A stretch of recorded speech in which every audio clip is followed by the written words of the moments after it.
Hi, this is Adam from Beyond Medicine. Today I just want to talk a little bit about the golden box and how to use it. So, the golden box is a system of medicine which is designed to be used as a companion in our journey through life, in our search for enlightenment, in our search for meaning, in our stabilizing our state when we're feeling a bit agitated or nervous or concerned or worried, or whenever we hit a problem that we can't move through easily, we've got these remedies which allow us to dig quite deeply into the fabric of reality. They're fine enough to get down to the levels where a lot of these memories are sitting, and they're intelligent enough to be able to kind of auto seek and pull them out. It's like there's a certain intelligence to a lot of these remedies, which is it's hard to quantify, but it's in a sense they tap the subconscious and they actually work with the subconscious in order to manifest situations or scenarios or events that will help you work through whatever you need to work through. I mean, in particular, the four that come to mind for that particular thing is liberation, redemption, panacea, and immortality forever. Now, we don't have to necessarily take these remedies all at once. The whole point behind the golden box is we'll open it up in the morning and think like, well, what am I ready for today? What do I want today? What is the day gonna bring? So, for example, if I have to do my tax return, I'll take Kali, I'll take Immortality Kali, because there's a sense of like, I will burn through this, nothing will disturb me. If I just want a nice, easy day where everything goes my way, I'll take Vishnu and maybe creation. If I just want to revel in my own sort of abundance, I'll take some Lakshmi. If I feel like processing some deep memory that might be sitting somewhere in my field, conditioning my behavior, I might consider immortality forever or redemption or panacea or liberation. Now, when we look at something like liberation and immortality forever, they're quite similar in terms of what they're working on. They're very different, but when I thought about immortality forever, I was thinking, well, this is quite similar to what happens with liberation. But what it does, it doesn't just focus on the memories per se. It works on a lot of the emotions that are sitting and linked to the memories, and a lot of the habitual actions and activities that are born from these memories. So say for example, I had a bad time at school. I was like shy or sad or isolated or whatever. Out of that might have come a pattern of defensiveness. I might have I might have overcompensated. I might have become introverted. I could have become angry. I could have become defensive. These are all patterns that arise as a result of situational things, which might be as a result of us just being teenagers. Now, what this does, especially the forever and the liberation, is it'll take you back to these events, allow you to see them in the case of liberation and finish them.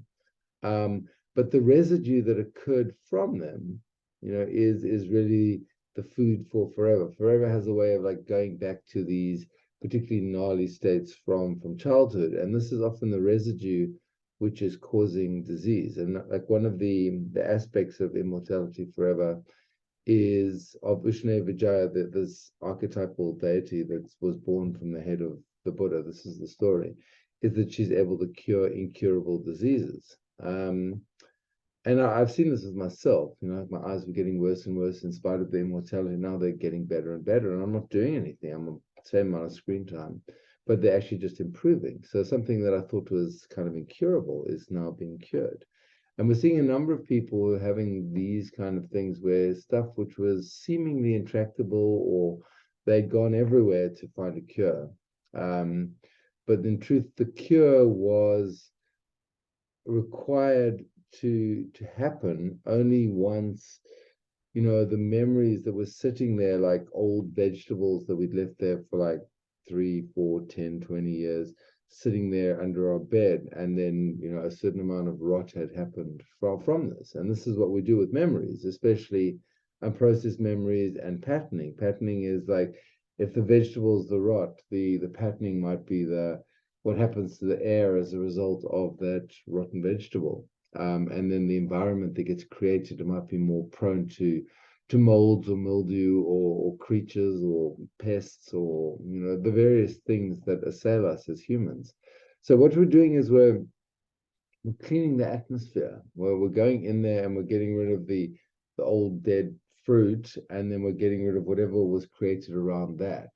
So there's often, say something gets thrown in water, something shouldn't be there, like a piece of meat, and then that'll rot, and then as a result of the rotting meat, there'll be poisonous stuff in the water, and that'll create a poisonous environment. And if we drink the water, we're obviously going to get sick. But normally we don't have a way of actually getting to our water supply and cleaning it, and if the water supply is us, and the cleaning it means going back into certain memories and situational things. And the interesting thing with forever is it's often just forgiving ourselves. It's like, actually, it sounds like a strange thing to say, but I've seen this, and I was like, I'm not a forgiveness person. That's not my thing. Like, I might be forgiving of others, maybe, but like forgiving of myself, it's almost like a meaningless concept to me. But when I took the forever, it's like, okay, I forgive myself for like not knowing what I was doing, and for feeling those things, and not blaming myself for what I was, because I was also struggling. And in doing that, we're able to let go of it. So it does dredge. But the idea behind the golden box really is that we mix and match. We mix and match and play with it. There are a few do's and don'ts, like the Immortality Forever and the V12 are quite stimulating, so I wouldn't take them, in the evening or even in the afternoon. I take them in the morning. Most Immortalities I take in the morning. But we can layer anything on top of it. We can layer Tranquility, Creation, Blue Lotus, whatever we want at any time throughout the day if we feel we need it. Or we can take Creation with Vishnu to create I feel fantastic day. Or if we've taken the V12 and we're quite stimulated, but okay, we want a particular mood, we might take Creation or even Gaia or Vishnu just to be in that particular mood. So the idea is really waking up every morning and thinking, okay, what do I want from this day? What do I want to be doing today? What do I have to do? What state do I want to be in? Okay, so for example, I have to give a talk or a lecture. I might have taken V12 or Forever in the morning, but then I'm feeling a bit agitated, so then I might take some Blue Lotus just to calm me down. Later in the day, I might be going out, so I might need to be slightly more upbeat, so I might take some Creation on top of that just to lift myself up. But the idea is that there's always something, one of these vectors to actually tweak to improve wherever we're at. The idea that we are bound to serve our mood, like, okay, this is the mood now, I have to be faithful to it, is just a lie, quite simply. It's like, that's the mood that's arising in the moment. One can see it as perfect and just go with it, or you can just change it. You can actually just move it, or move it into a different space, because the same energy of agitation, if we're calm, could be excitement. It's the same feeling for the body. It's just when we're agitated, we know there's something slightly off. But if we were to take Creation or Golden Spiral and tweak it, then that same feeling could be excitement. But it's the same feeling. It's just like how we feel. And the one feels good and the other feels unpleasant. And all we have to do is really move it around a bit until it's in a space where it feels comfortable in the body. And then we can go where we need to go. So this is how to use the golden box. The golden box is your friend. It's a companion on your journey through life towards either enlightenment or riches or fame or happiness or happy marriage. Whatever your movie is, this will help you in whatever you have to do. We're not brought up with the thought that, like, when you wake up in the morning, you get like, okay, what do you want to eat? Okay, I want cereal, I want eggs, I want this or that. But there's no option menu like, well, what do you want to feel? This is not generally accepted or even understood or even possible. No one's delivering that stuff. We're not like saying, oh, well, now you've got to go on some antidepressants in order to not feel depressed, whatever. No, this is very specific. These moods last for a certain period of time, and we can literally surf through the different moods at different times and ride through this. Because if our end user personal experience is of pleasure and enjoyment of life and excitement and enthusiasm, then every day is a pleasure. It doesn't matter what we're doing, even if there's a difficult thing to do. And we know, yeah, my classic example is, when I had my tax return to do. And, normally it would be like, dragging my heels and every other part of my body. And this time it's like, wow, I'm excited to do this. Give me my bank receipts. Let me write it all down. And it, like in 4 hours, it was done. But there was this sense of like, I'm going to chew through this stuff and it's going to be a pleasure. And there was even a sense of excitement at doing this, which was quite amazing. Just even the thought that such a thing would be possible in the first place is really just quite astounding. So this is how we use the golden box. We use it as an ally, as a friend, as something that can move our day in a particular direction, or if we've gone too far in one direction, bring us back to a sense of center. The things like golden spiral, which will automatically bring things back to center. Generally, if you take a dose of creation, something will improve in your day, because the light of Jupiter that's in there, and all the other positive things that are in there. If I'm feeling too agitated from the day, or if I had coffee too late at night, I'll take some tranquility and go to sleep. I mean, this is really, there's no need to be held accountable to your emotions. I mean, the idea behind it, and this is really a Buddhist idea, is that, all the only evil really is suffering. That's the only bad thing. And what the Buddha teaches is a way beyond suffering. And a lot of the teachings are teachings on the mind and how it works and how to work with it. So it's not technically a religion at all. It's a science of the mind. It's a teaching set on how to use the mind. Now, what the golden box is really a set of remedies which are designed to like work in the same way, but with emotions. To move your emotions in certain ways so that they work for you, so you can get stuff done while unpacking, the residual stuff from the past. All your old emotions, all your old fears, doubts, all of that stuff. Like what I designed Panacea around was to be like almost like an intelligence which would know what you were feeling or whatever disease state, and then work to bring about something, to make it better. That's why I put the Marusa plant. Marusa is the hospital plant. And what it does traditionally is like you'll pick 3 leaves, right? Oh no. Firstly you wash your feet. You'll wash your feet for 10 minutes. And then you'll take that water and you pour that water onto this Marusa plant. And then you'll leave it for 15 minutes while the plant absorbs your frequency. Then once it's done that, you'll pick 3 leaves and you put them in a teapot, you'll boil them, and then you make a tea from it and you drink it. The idea is like now that the plant has tasted your frequency or your dis-ease state, it'll manufacture what you need for you. So that was just one of the ingredients, but the idea was that it was like a living healer, which would somehow know what you needed by tasting your frequency. So obviously when you take it, you're forging a connection with this plant, and then it kind of feeds it back to you. So this is really how the remedies work. They're intelligences. They're intelligent in themselves. Some of them work in ways that I don't truly understand. When I look at it, like the 9 gems in liberation, how that does what it does, and how it's a karmic medicine, I don't really understand. The fact that it was made by an enlightened alchemist in the 3rd century, I trust. But in the same way, how Immortality Forever works to engineer situations so that you can go back into things that bothered you in the past and play through them, work through them. That's something else. That's how it would do that. I mean, obviously it's tapping our subconscious. Like, okay, so somebody's tapping into our subconscious in order to look at what's unresolved. And then it's using that very same subconscious to manifest situations in reality to ensure that we have these experiences.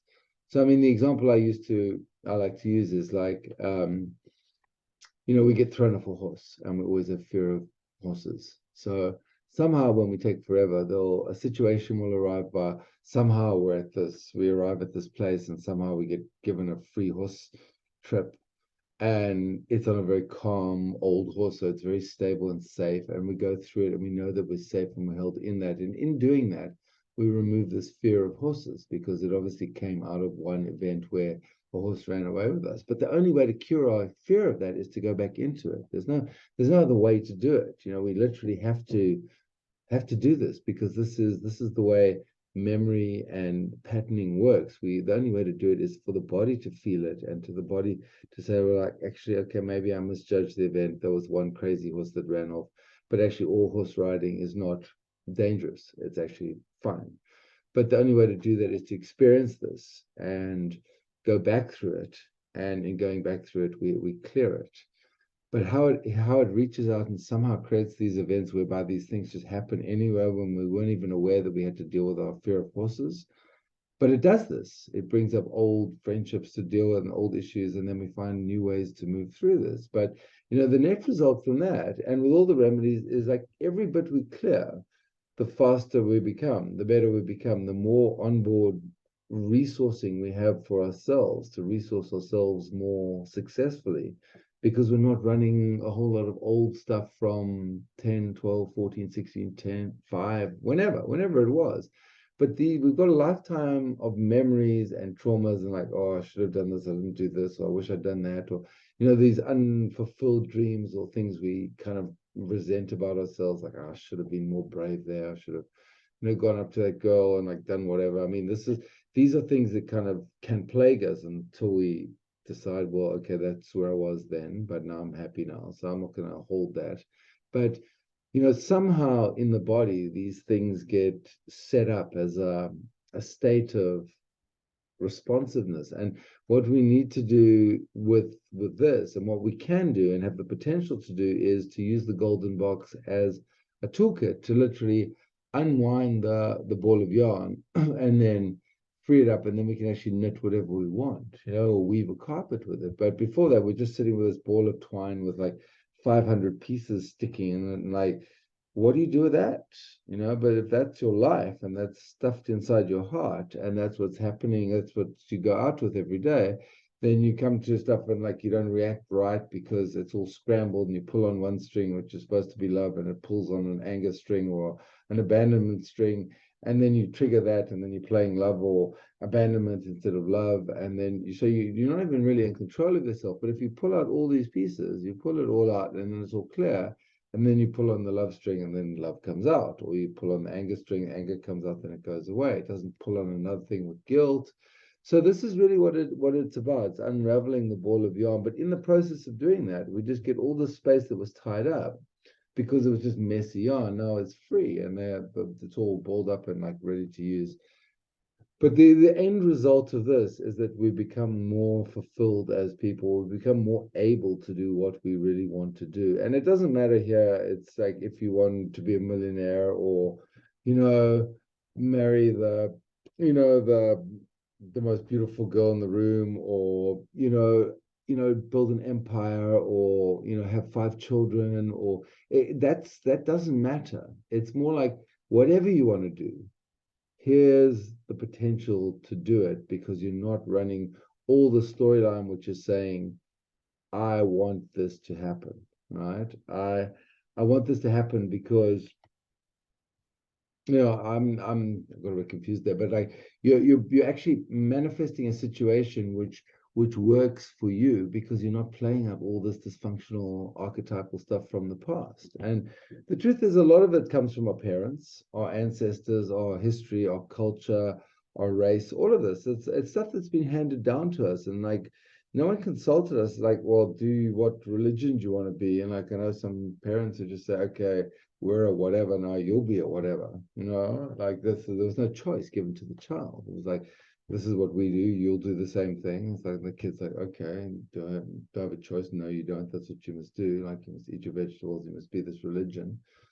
I was thankfully spared that. I was given the choice of religion. I was allowed to make my own choice. Nothing was foisted upon me. But in a lot of cases, this is what happens. And they talk a lot about permission, and like Did we give permission for these things to happen to us? Well, not really. It wasn't in an age where such things were even considered. It's like you do what your parents say, and that's that. But as a result of that, a lot of our core feelings, especially if it goes against the core feelings, get mangled up and like tight and contorted and messy. And that's, that's the stuff we're dealing with here. And that's where the golden box is fantastic, because you can actually go into that and piece it apart, one piece at a time, and move through it quite quickly. And every piece you pull out, the lighter you become, the more functional you become. And then you realize, well, there really is nothing you can't do, and that feeling is just fantastic. I remember 5 years ago, before I started with this, everything seems to be an obstacle. And now nothing seems to be an obstacle. Now nothing is even an impossibility. It's like, okay, well,